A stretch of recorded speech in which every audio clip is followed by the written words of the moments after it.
ku makosa y'igihugu cye.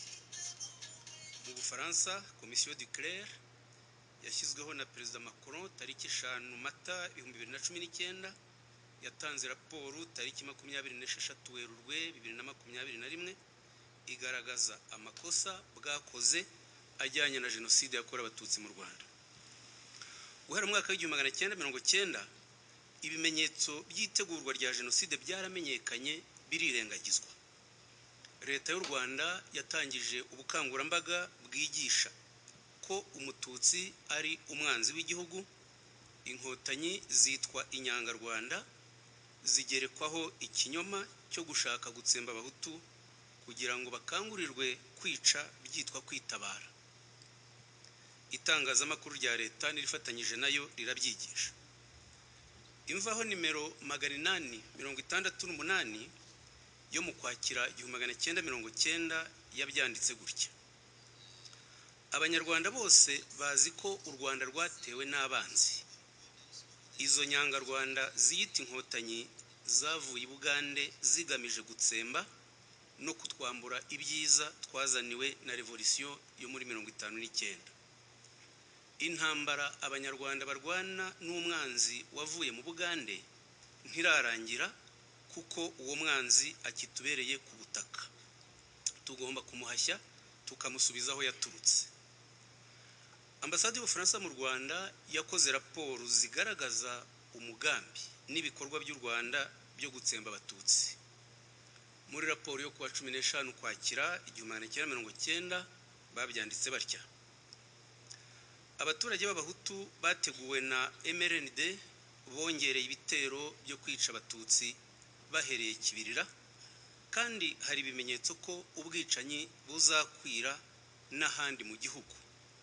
Ikintu kimwe abatutsi bakeka ko cyabarinda jenoside nuko FPR yatsinda intambara, kandi ibyo ntibishoboka. Mu 1991 General Vare wayoboraga ubutwererane bwa gisirikare mu Bufaransa yasuye u Rwanda, abonana n'umukuru wa gendarmerie y'u Rwanda Colonel Rwagafirita, amutangariza gahunda ya jenoside muri aya magambo: Abatutsi ni banyamuke, tuzabatsemba.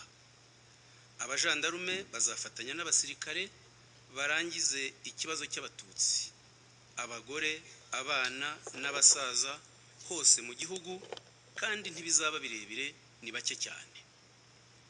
General Vare yabikoreye raporo ndetse ubu yanabisohoye mu gitabo.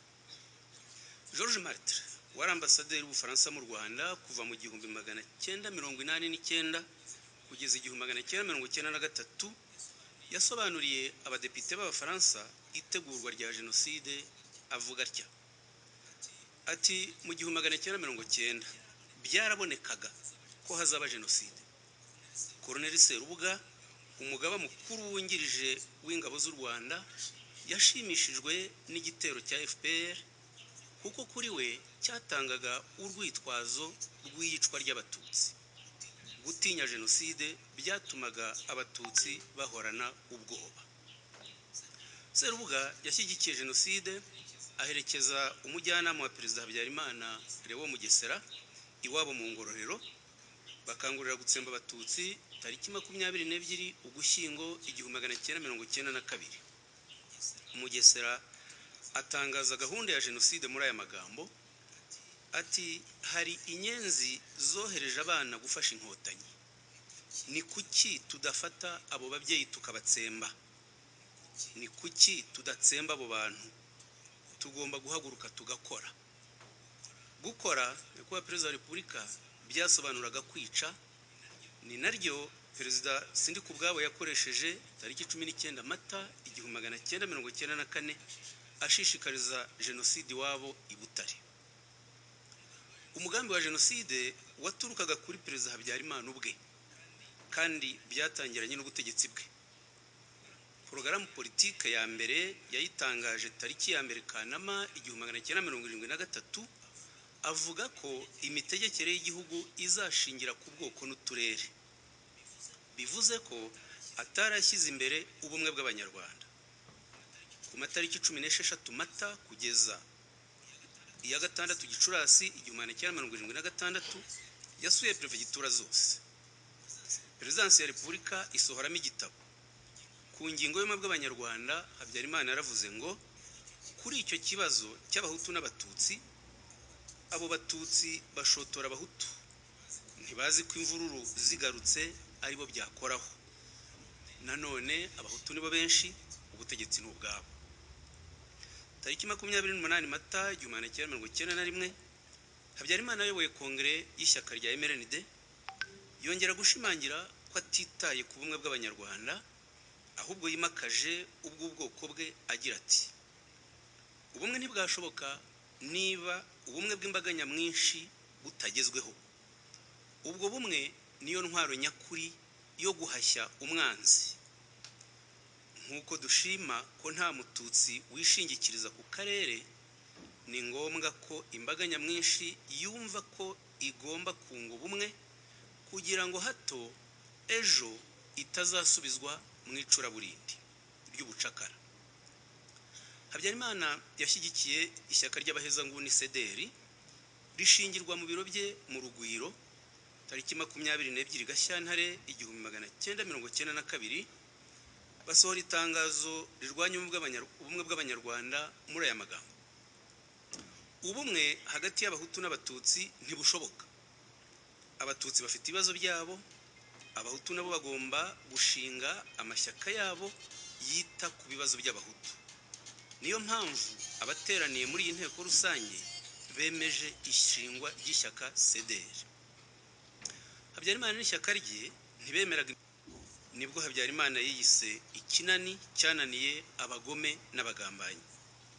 Abagome byavugaga abatutsi, abagambanyi bakaba abahutu nka Ngurinzira baharaniraga amahoro.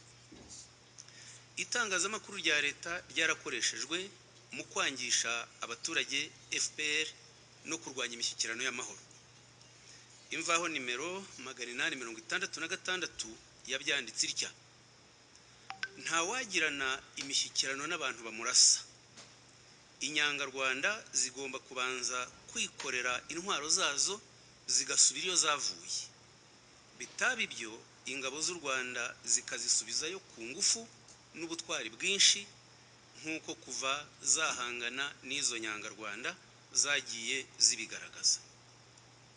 Habyarimana yashyigikiye ishingwa rya radiyo RTRM, igafatanya ibikoresho na radiyo Rwanda.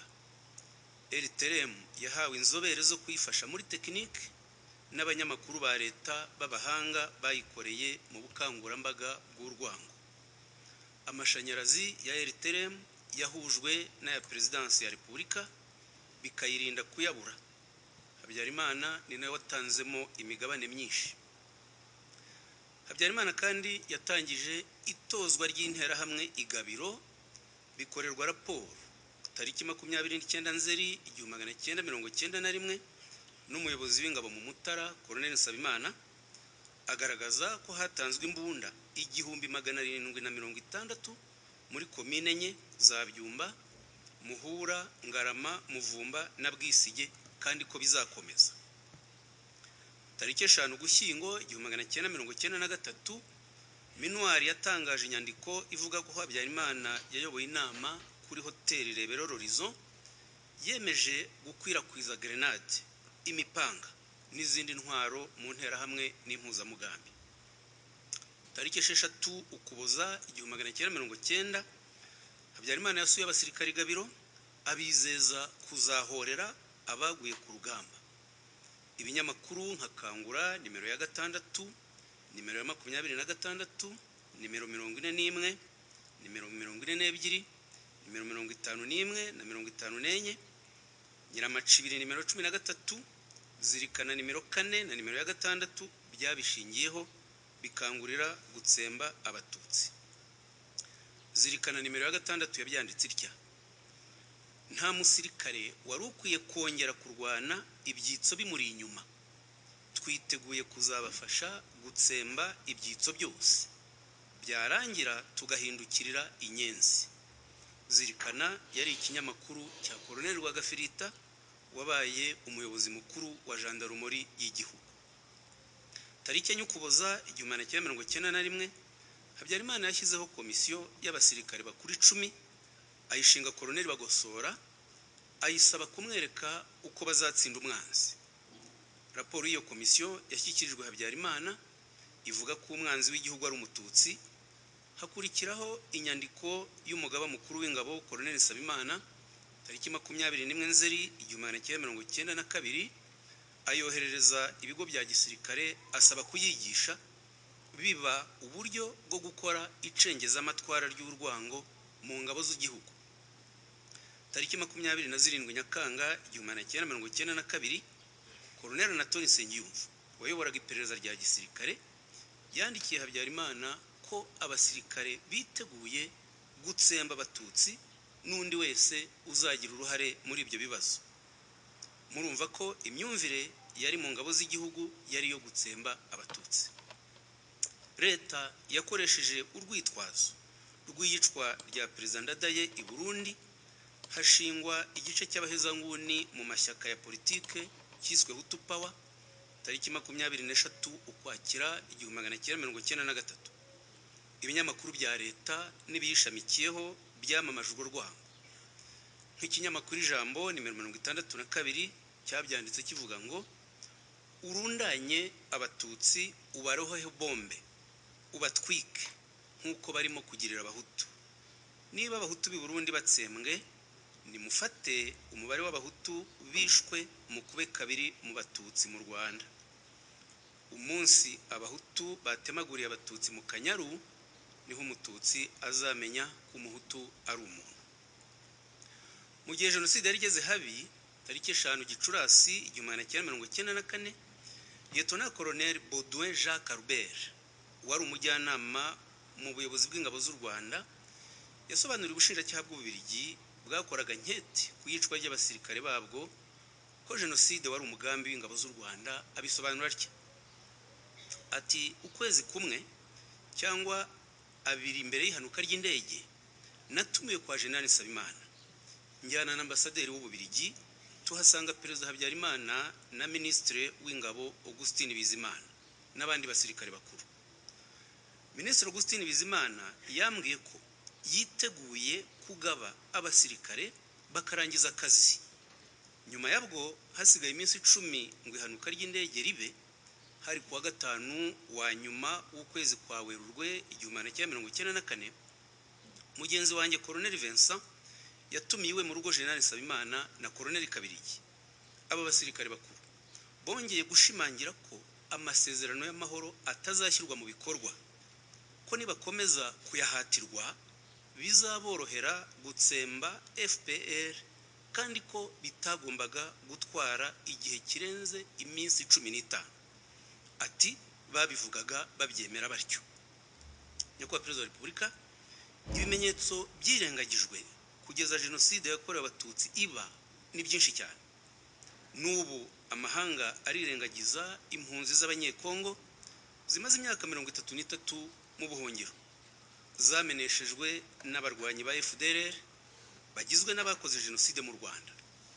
Nyamara umuryango w'abibumbye wafashe ibyemezo byinshi byerekana ko FDLR ari umutwe w'iterabwoba ugomba guseswa.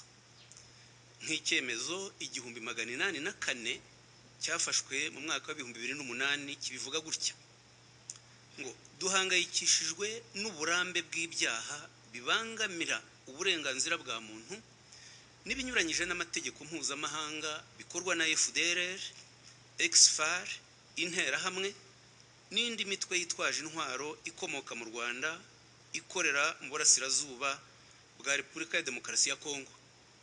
Dutegetse ko bashyira hasi intwaro aka kanya nta mananiza ayariyo yose, bakajyanwa aho bakomoka. Turasaba ibihugu byose bigize umuryango w'abibumbye gufata ingamba zose za ngombwa bigahagarika inkunga y'amafaranga, iy'ibikoresho n'indi yose itangwa n'abenegihugu cyangwa itangirwa ku butaka bwabyo ihabwa FDLR, Exfar, Interahamwe n'indi mitwe yitwaje intwaro ikomoka mu Rwanda ikorera ku butaka bwa Repubulika ya Demokarasi ya Kongo, yaba y'ubwayo cyangwa mu nyungu zayo. Ibi byemezo Kongo ibirengaho ikinjiza FDLR mu ngabo zayo, MONUSCO ibirebera nk'uko minwari yarebereye itegurwa rya jenoside mu Rwanda. Abategetsi ba Kongo bahamagarira urwango nk'uko byakorwaga mu Rwanda hagati y'1990 n'1994. Muri Kanama 1998, Minisitiri w'Ububanyi n'Amahanga wa Kongo Abdoulaye Rodian Ndombasi yahamagariye kwica abatutsi, abita udukoko twanduza tugomba gutsembwa ntawe usigaye. Tariki 19 Nyakanga 2023, Depite Justin Batakwira yavugiye kuri televiziyo ya leta ngo umututsi n'umwicanyi muri kamere ye. Tariki 31 Gicurasi 2024, umukuru w'umutwe wa Mayimayi Nande witwa Benoit Mukumbatia yatangaje video ivuga ngo umututsi nyawe ni umututsi wishwe, umututsi nyawe nujyanywe mwirimbi. Tariki 9 Nyakanga 2024, Minisitiri w'itangazamakuru Patrick Muyaya kuri televiziyo 50 Bukavu yise abatutsi abicanyi, avuga ngo Minisitiri w'Intebe yabasuye nk'umugore, umubyeyi, umuvandimwe mu gice cy'igihugu mutuyemo, aho umugore yababajwe bikabije n'ubwicanyi ndengakamere bumaze imyaka 30 bukorwa n'abatutsi. Tariki 24 Ugushyingo 2024, Minisitiri w'Ubucamanza Constant Mutamba Igoma yasabye kwica abatutsi bahereye ku bayobozi bakuru b'u Rwanda. Tariki 28 Ukuboza 2025, umuvugizi w'ingabo za Kongo General Ekenge yahamagariye kuri televiziyo y'igihugu urwango ku batutsikazi. N'impuguke z'umuryango w'abibumbye zoherezwa muri Kongo zirabogama. Muri Gashyantare 1999, Roberto Gareton wabaye intumwa idasanzwe ya Komisiyo ya ONU y'uburenganzira bwa muntu muri Kongo yatanze ikiganiro gihamagarira urwango ku batutsi, avuga ngo hariho ukwinangira k'umuryango w'abibumbye guturuka ku rugomo rukorerwa Kongo ruturutse ku gatsiko k'abatutsi. Nyakubahwa Perezida wa Repubulika, ndangiza, uwavuga ibimenyetso byigisha urwango n'ingengabitekerezo ya jenoside bikorwa muri iki gihe na Kongo bwakwira bugacya. Abanyarwanda babashimira umutekano mwabahaye n'ingamba mufata zibarinda. Abo mwarokoye muri 1994 basubiranye icyizere cy'ubuzima, barimo kandi abenshi barokotse jenoside za kera kuva muri 1959 kugeza muri 1994. Urubyiruko rubashimira amahirwe mwaruhaye yo kuba mu gihugu kitavangura. Abakoze jenoside benshi bararangiza ibihano, babashimira ingamba zo kubagorora bagasubizwa ubuntu biyambuye bagataha mu ngo zabo. Abava mu mitwe yitwaje intwaro bashima ubuyobozi bw'u Rwanda bubakira bakisanga nk'umwana ujya iwabo. Hari benshi baba mu mahanga bitandukanya n'ikinyoma gikwizwa n'abakoze jenoside cyangwa ababaye imbata y'ingengabitekerezo yayo, bagataha mu rwababyaye rukabakira, bakaba babashimira imiyoborere myiza y'u Rwanda ibasubiza ishema ry'igihugu cyabo. Nyakubahwa Perezida wa Repubulika, turibuka tubizeza ko nta kizongera gusenya u Rwanda turebera. Harabaye ntihakabe, habaye muyaga na muhoro, ubu hariho mahoro na munyarwanda, nibo bazahoraho.